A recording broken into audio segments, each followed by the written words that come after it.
I find it interesting that this is the side of that Ryder Cup, and now we're going to have to wonder. I know the President's Cup is affected by the new world order in golf, but who the hell knows with Ryder Cup what things are going to look like from now on with the LIV Tour, and now everybody, I guess, focuses on Oregon this week. How do you think the LIV Tour has crashed the party, Scott? I haven't asked your 2 cents on that subject yet. Here's where I land with it a couple of weeks in, at least my experiences with this, because I've covered golf for a long time, whether it's you or somebody that I see out and about that, oh, hey, you cover golf or whatever. What do you think of LIV? Lots of people ask me about it, and I immediately ask them in return, well, did you watch any of the first one? Nope. But you know that Charles Schwartzel won a pot full of money. Yeah. Okay, well, how long is that interesting to people that so-and-so is going to win a ton of money in Oregon? What's the sell here? Like, because if you're hitting me with, it's 54-hole shotgun, well, that doesn't hold a lot of interest to me, okay? And then the team concept, no one can really articulate in a way that anyone knows or cares. So I think what it is a topic of conversation for guys like you and me and people in our business. It's certainly a lot of Twitter chatter, but then are people consuming it? Ultimately, that's the part no one said, oh yeah, I watched every second of it. So I don't know, maybe the fact that it's stateside at a course where speaking of, I was there, Tiger won an amateur at Pumpkin Ridge in '96. And it's a cool golf course, so if people are interested, maybe they'll watch. I don't know.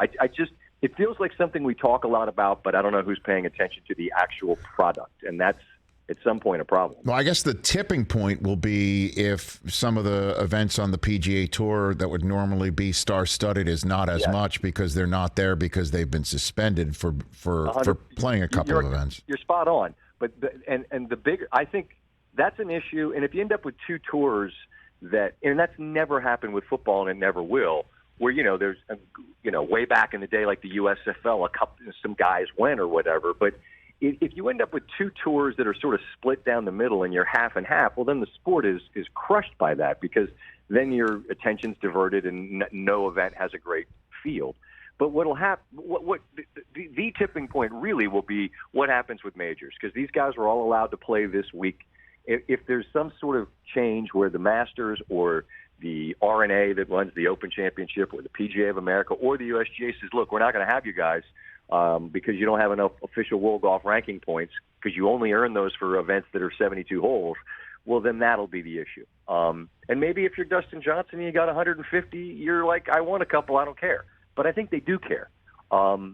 So that'll be the interesting question that isn't answered until we get to that point. We had the author Alan Shipnuck on the other day, Scott Van Pelt, and I asked him about the majors and would they weigh in on this, and he said they want no part of it. They just want to run their event, stay out of it. There's no reason to call any more attention to it, and just he doesn't think that the RNA or the Green Jackets are going to come to the PGA Tour's cavalry help here. I agree, Rich, because it's not their job. And that the tricky thing is there are already 5 Masters champs, I believe, if I count them correctly, with Reed, Sergio, Phil, Dustin Johnson, Charles Schwartzel, who play on the LIV Tour. Masters already has the smallest field to begin with.